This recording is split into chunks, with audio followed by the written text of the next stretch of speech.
Thanks for tuning in to The Positive Power with Michele Dionne, episode 22.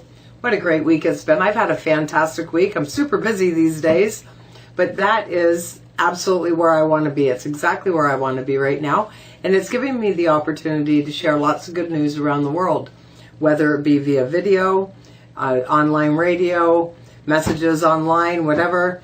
You know, I'm really feeling like I'm making an impact, and I have you to thank for that. You know, together we're a team, right? We're all humans. That's what we need to do. We need to stick together and help each other. And that leads me to my first story. Great article that I found today.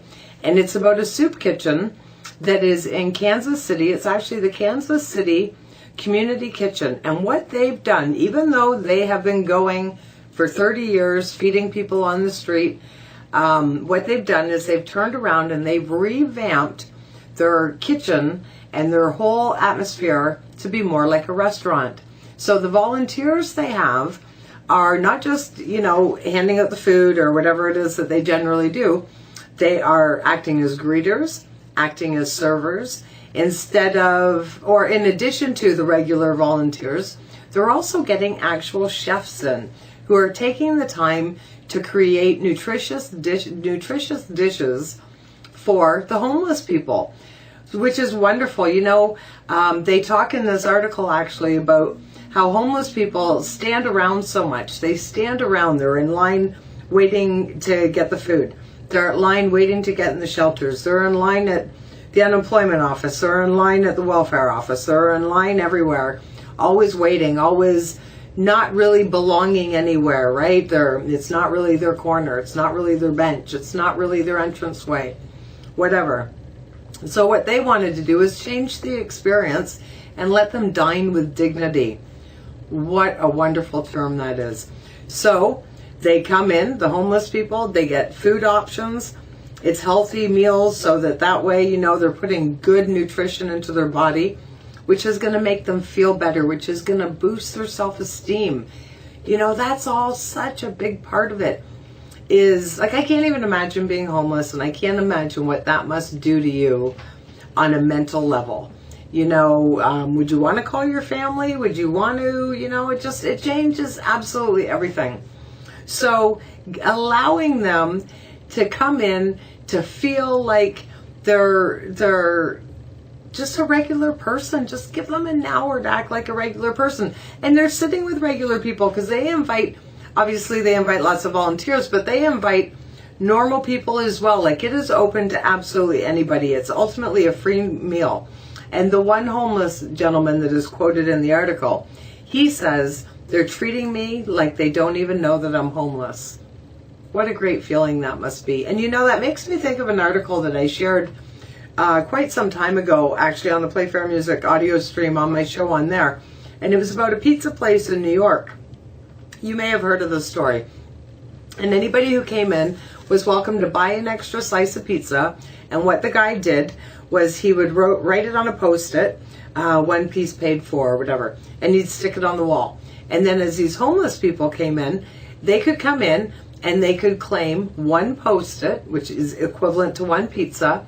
Nobody knew. No, you don't know, right? You're sitting there eating your pizza. You don't know. And then all of a sudden this person would come up and he'd take the pizza with the Post-it to pay for it, which is awesome.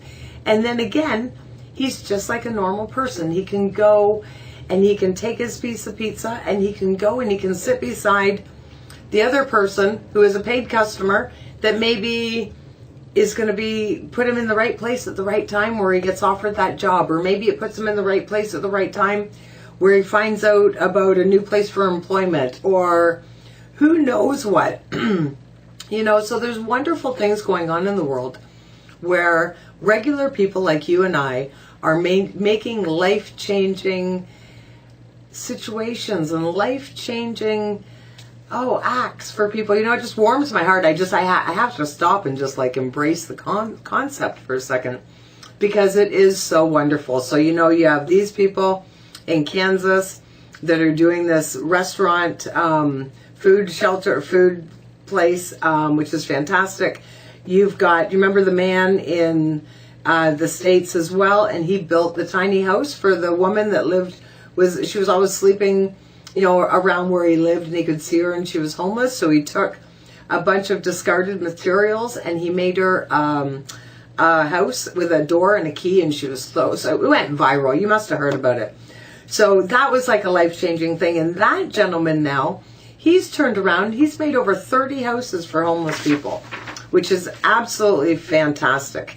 Here in Canada, on the last episode, we briefly talked about in Medicine Hat, they've changed their thinking and they have got zero homelessness. They started this quest in 2009, and same thing, changed their thinking. Instead of looking at the people and going, well, deal with your addiction and deal with your employment and deal with your mental illness and then we'll help you. Now they're saying, you know what?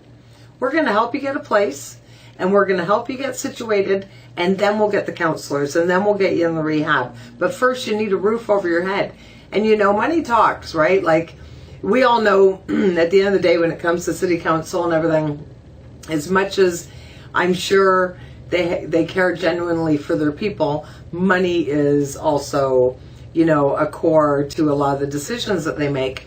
And what they realized in Medicine Hat is that it costs $20,000 a year to put a roof over a homeless person's head. Sounds like a lot, right? But is it really? Because they figured it costs $100,000 a year to have them living on the street.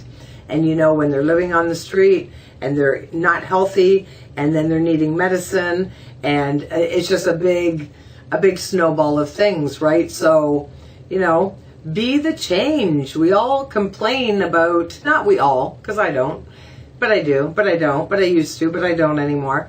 But because it's a conscious effort, right? We all have to make the conscious effort. And it's funny, I saw a little thing on Facebook the other day, and it was a picture of a leader and then all these people, and there's two pictures exactly the same on top of each other. So there's the leader, and he says to the people, who wants change? And all the people put their hands up, they all want change. And then the picture exactly the same underneath, who wants to change? Nobody puts their hand up. Because see, everybody wants that result, but they're not changing their thinking, which will help make the changes to change the world. Because it's all possible. All these changes are possible. All these things are fixable. Medicine Hat has the right idea. The guy with the soup kitchen has the right idea. There's hair salons now that give free haircuts to homeless people who are looking for a job, or low-income people who are looking for a job. There's dry cleaners who offer free suits, and I can't remember where that one was, but there was free suits and free dry cleaning to somebody looking for a job. These are the little things. And a lot of times, it's not even related to a monetary thing. It's taking the time. The hairdresser taking the time, doing the deed. Dry cleaners taking the time, doing the deed. The tiny houses, he already had the material.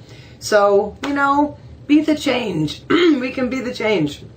Just like I've said to you before, you hear the good positive story, tell it, share it, repeat it. Let people know there's lots of hope in the world. There's lots of positive, good things going on. And you and I together, we can all be a part of it. So that's pretty much it for this week. And it's a big thing. It's a big thing that we have so much control, and we can help and we can make a difference. So go into your week thinking of that and realizing that you can make a difference. Whether it be a smile, whether it be a service you can do for somebody, whether it be, I don't know, but if you keep it in your mind, you might just be in the right place at the right time. So thanks for listening. I love that you tune in every week, and we'll do it again next week. And in the meantime, I hope everything goes your way this week, because you deserve it and you look fantastic. I was going to tell you that earlier, but I'm telling you now, you look absolutely fantastic. Whatever it is you're doing, keep on doing it. Have a great week. Take care.